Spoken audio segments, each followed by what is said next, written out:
welcome to a fifth gear special on sports cars. We will reveal what we think is the best sports car in the world. And we'll also be telling you how to buy one on the cheap. But first, what actually is a sports car? How about Lamborghini's awesome Murcielago? Sorry, no, it's four-wheel drive. And Pagani's Zonda doesn't count either. There may be a Roadster now, but it was originally conceived as a tin top. So out goes Porsche's amazing 911 Turbo. It's got a roof and four-wheel drive. And even my favourite, the Ferrari 360 Modena, doesn't come into the true sports car bracket. Because this is a sports car. It's a 1958 Austin Healey Frog Eye Sprite. It may not have a V12 under the bonnet or one of those prancing horses on the front, but it's got everything that a proper sports car should have.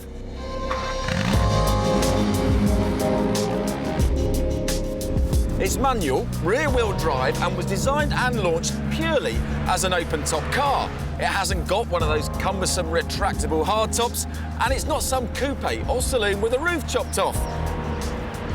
You see, a sports car doesn't need to have stealth fighter styling, sledgehammer power, fancy trim, or an exotic price tag. It just has to make you smile. But let's not get carried away with nostalgia. The Sprite is hopeless by modern standards. There are no brakes, it's a liability in cold weather, and with 43 horsepower, it's about as quick as a milk float. But thankfully, we've come a long way since 1958. And this is where we are today. We've gathered together what we believe to be the best sports cars on sale in Britain. All are rear-wheel drive, have manual gearboxes and have been designed and launched as sports cars.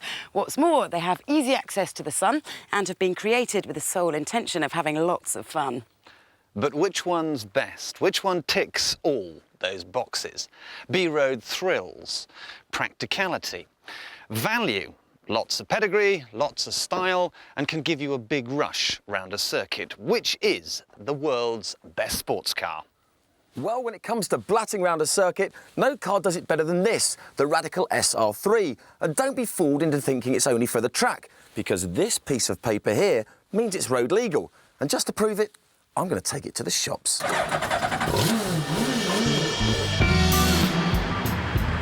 The Radical is the closest thing you get to a racing car on the road. Under that huge air intake, there's only a 1.3-litre motorbike engine. But because the Radical weighs just 500 kilos, it's frighteningly fast. 0 to 60 in 3.1 seconds fast. In fact, it's the fastest car I've ever been shopping in. You see, we're in Tunbridge Wells High Street, stomping ground of the posh.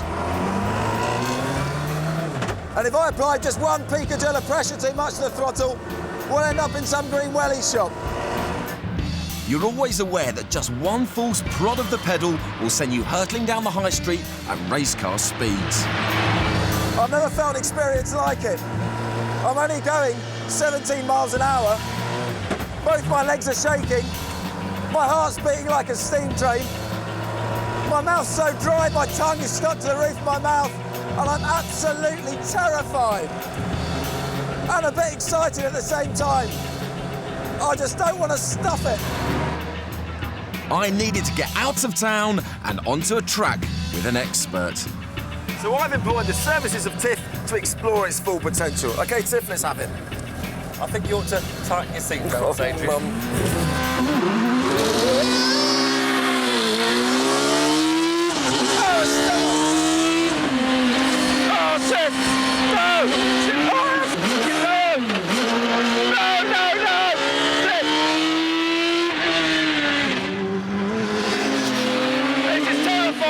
I've never, ever been so frightened in all my life. I want to get out. I'm speechless. I'm really sick. I'm just feel so frightened.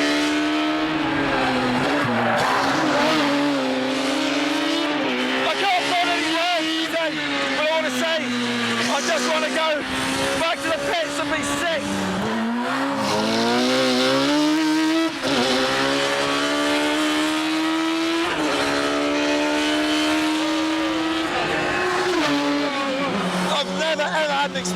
that before in my life. That was absolutely awful. I'm sorry, Tiff, this can't be the best sports car in the world. You'd have to be a dedicated masochist to use one every day, and it only makes sense if you're into hardcore track action. Now if, like Adrian, you find the Radical a little excessive, there is an alternative. Caterham have been building their classic Lotus 7 replica for years. It is better on the road than the Radical because it's got proper road suspension and no silly spoilers to grind you out over speed bumps. But on an everyday practical level, neither of them are particularly brilliant. So join us in part 2 when we continue our quest for the best sports car in the world, and I will tell you how to buy it for buttons. And I'll be showing you how to drive the wheels off it.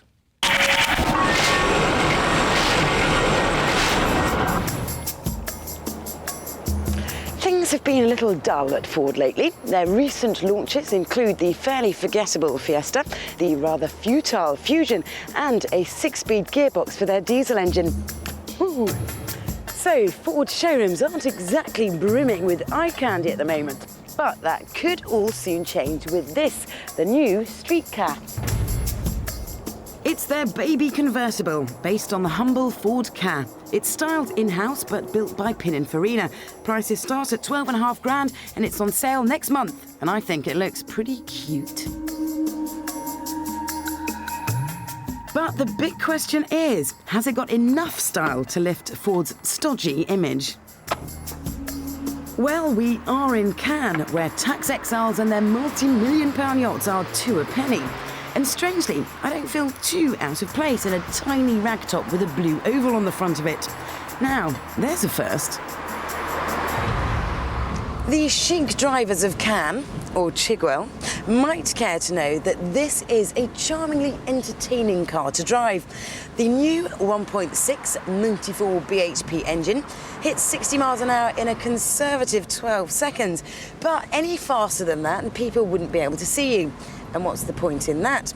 It isn't a bona fide sports car, though.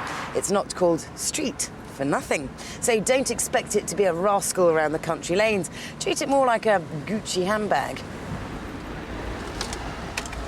However, it isn't as well lined. The interior is pretty snazzy for a Ford, but it's still a bit kindergarten, and I can't quite see many burly blokes falling for its childlike controls. And then there's the manual roof, which does nothing for your cool image either, because you have to get out of the thing. Press a button, put that up, haul the roof out, flip that bit up, pop that bit back, fold that bit back, and then you've got 2 clips at the front to do, and you have to do it all again to get it back down.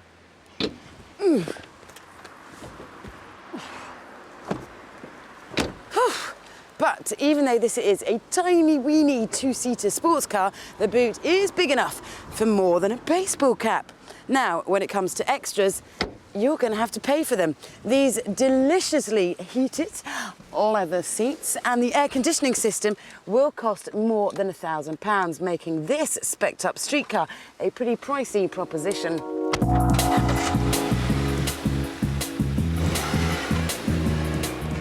But many of you won't care, because small cabriolets seem to be the next big thing. There are open-topped offerings from Nissan, Vauxhall and Mitsubishi on the way to join Peugeot's already extremely successful 206cc.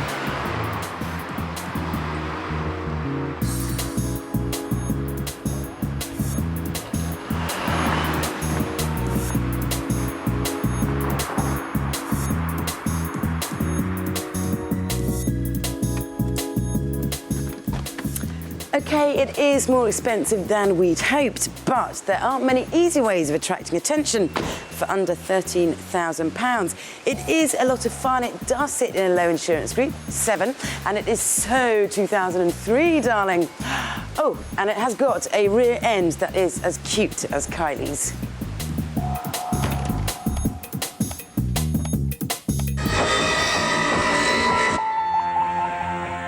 Welcome back to our quest to find the best sports car in the world. Now, normally I don't like BMWs. In fact, I hate them. But since we had to choose a sports car that's currently on sale today, this is the nearest thing I could find to a Cobra or an E-Type. Long bonnet, epic engine, convertible, rear-wheel drive.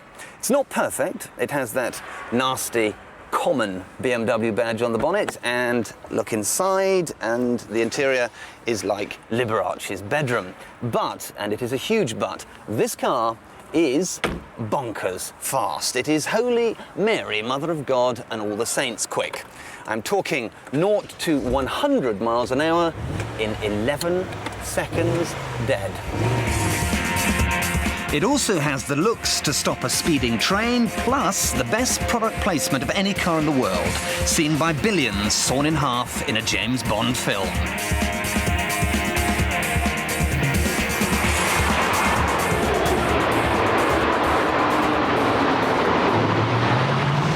When this car came out, every BMW dealer was forced to buy some for the showroom, flagship BMW, etc., etc. And you know what? They couldn't sell them, hardly surprising at 80 big ones. Now, I know for a fact that if you're an aggressive negotiator and you walked into a BM showroom with readies, you'd probably buy a brand new one of these for, are you sitting down, £55,000. Okay, we've got a bit of value there. But if you found, say, a private buyer who's got one of these and the car's maybe done 15,000 miles, 20,000 miles, you could expect to pay £45,000. Now that is when this car, BMW or not, left-hand drive or not, starts to get really, really interesting. So, a sports car with one of the best V8s in the world for just over half its sticker price. What are we waiting for? Yes, Quentin, but let's get back to real sports cars for real people. To be honest, it's not that difficult to match the Z8's performance for a lot less cash. So, is one of these up to the job of claiming our title?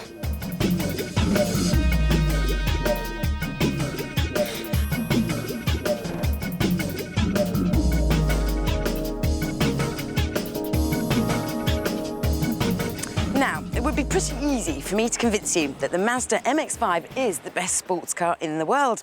Not only did it dramatically spark the sports car market back into life in the 90s, but it still feels pretty quick. It's fun and easy to drive. It is reliable and it's still good value, with prices starting at around £15,000. But here and now it feels a bit too old school, and visually it would only cause a stir if you'd never seen a car before. If you don't mind not having a boot, then the Toyota MR2 makes a more modern choice. Not only is it superior eye candy, but its handling is sharper than the Mazdas. Plus, we've seen them on sale in car supermarkets for the same price, 15 grand. It is a good option, but for an extra £10,000, you can go for some hardcore homegrown talent in the form of a Lotus. This Elise 111S has bucketfuls of pedigree, great presence and sensational styling. It is brilliant. But there's just one small problem. Lotus don't sell the best Elise anymore. Vauxhall do. You see, the Vauxhall VX220 is actually an Elise underneath. Why it's better has nothing to do with the styling. It's all about a new, more powerful, smoother 2-litre turbocharged engine. And it makes the Elise the sports car that it always should have been.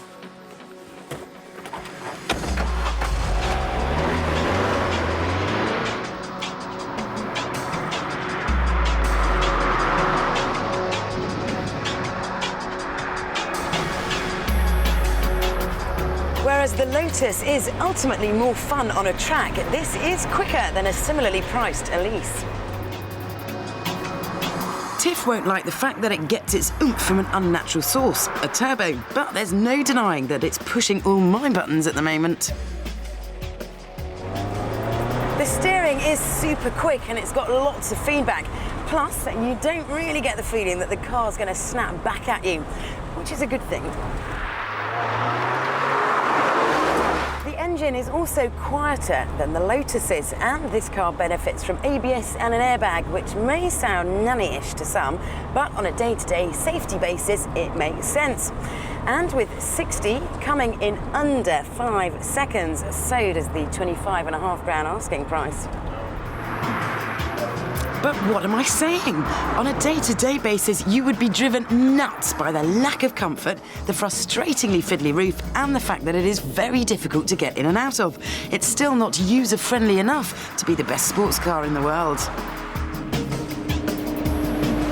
If you want something that's easier to live with, much more civilised and under £30,000, BMW Z4 will be with us later this year. I drove one last October and it didn't disappoint. It's got a great chassis, fabulous engines, and even the controversial flame surface styling has grown on me, but it's not here yet. In the meantime, a very good candidate is this, Honda's S2000. Now, when I first saw the £26,000 Honda, I couldn't quite see what all the fuss was about. It didn't strike me as a particularly pretty car, and it had a dismally dark interior. But then something happened. I hit 6,000 RPM. That's when Honda's VTEC kicks in. You see, most cars run out of puff at about 6,000 to 7,000 revs, but that's when this one starts to party.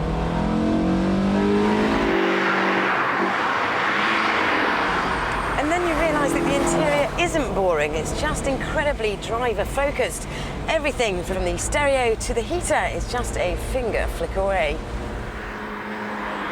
So, is it the best sports car in the world?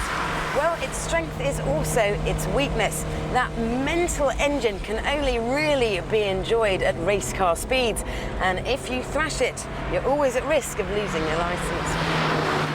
Well, this TVR Timora doesn't even have to move to make it feel like a real sports car. But it would be a shame not to take it for a little spin.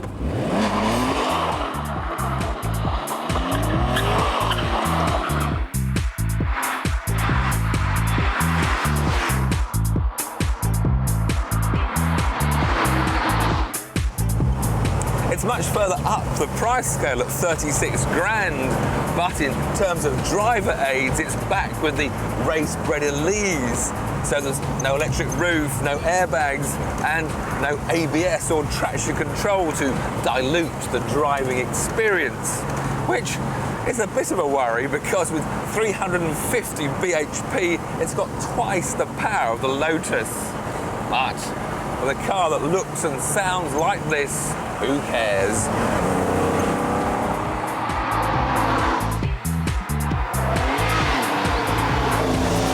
Like the Honda, the TVR has its entire interior devoted to the business of driving, with everything cowled round towards me. But unlike its Japanese rivals, I'm delighted to see that the boys from Blackpool have yet to discover the pleasures of plastic. Indeed, there isn't a single piece of it anywhere to be seen.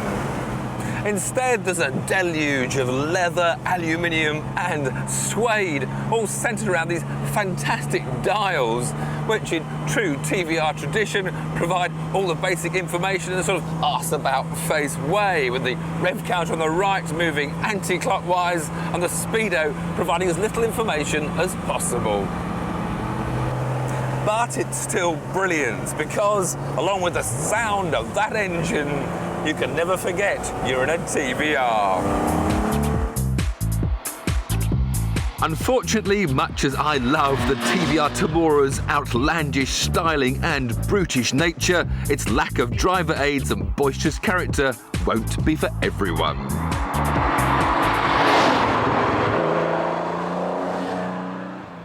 So, which is our favourite sports car in the world? Well, it needs to be as cool as BMW's Z8, as awe-inspiring as the Timora, while still feeling as focused and as well built as Honda's S2000. And it has to offer the same sort of top value as the MR2 and MX-5 and have the same sort of pedigree as the Elise. And it needs to be as chuckable as the VX220 and also usable for the odd track day, so it can mix it with the Caterhams and Radicals of this world. And on fifth gear, we agree there is still only one car that can do all of that. The Porsche Boxster. It may have been on sale for 6 years, and it may not seem to know its front from its rear, but nothing we've tested can beat it. Like its sister, the 911, the Boxster can revel in being redlined on a mountain road as happily as it can cope with a daily commute. The interior may not be the most exotic, but it is the most comfortable of all these cars and still feels brilliantly built and entirely focused on driver fun.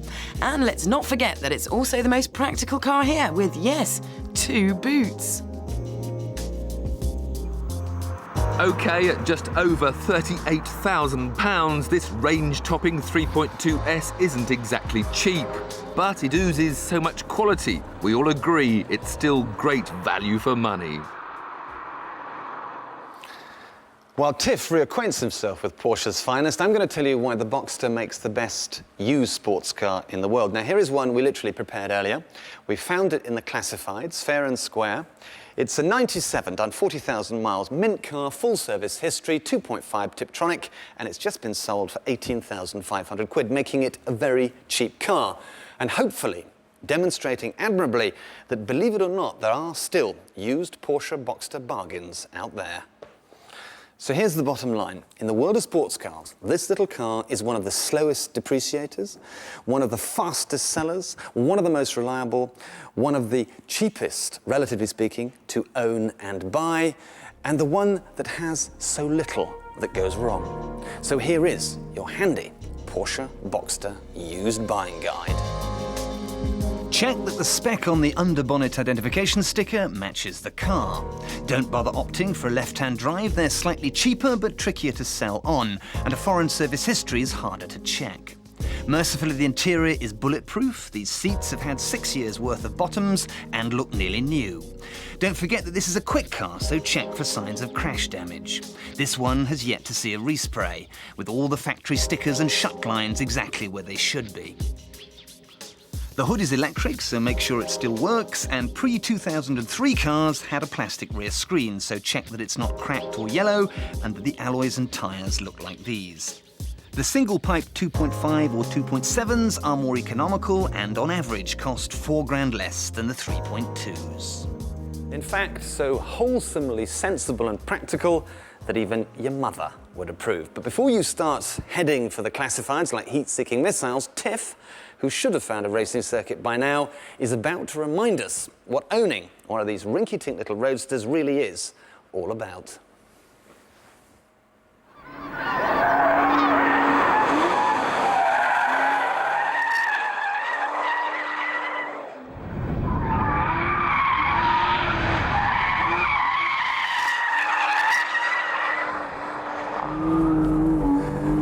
So what makes the Porsche Boxster so good? The driving position is just right. The steering wheel, a tad on the large side, one has to say, but it enables you to better see the beautiful dials just underneath them with the rev counter right in the middle. And the fact there's also a little digital speedo which says I'm doing 65 miles an hour as I turn into this corner and then promptly spin off. But that was merely because I was talking to you see, and I got the rear wheels on the grass, and, well, I spun. I mean, spinning happens, especially when you're allowed the Anglesey racing circuit to play on. But then again, there's that lovely engine tone behind you. That classic Porsche tone that's actually been tuned so it gives just the right noise without being noisy. Then there's that handling balance, which, although maybe a little bit over the top, is generally neutral. It's mid-engine. The steering, communications, everything you could want. You do need to concentrate, obviously, on a circuit. And there's a 6-speed gearbox which just flips between ratios. That's where we spun last time, and we nearly spun again. And the fact that I can have so much track day fun with only 260 horsepower shows you don't need brutal power if the balance is right.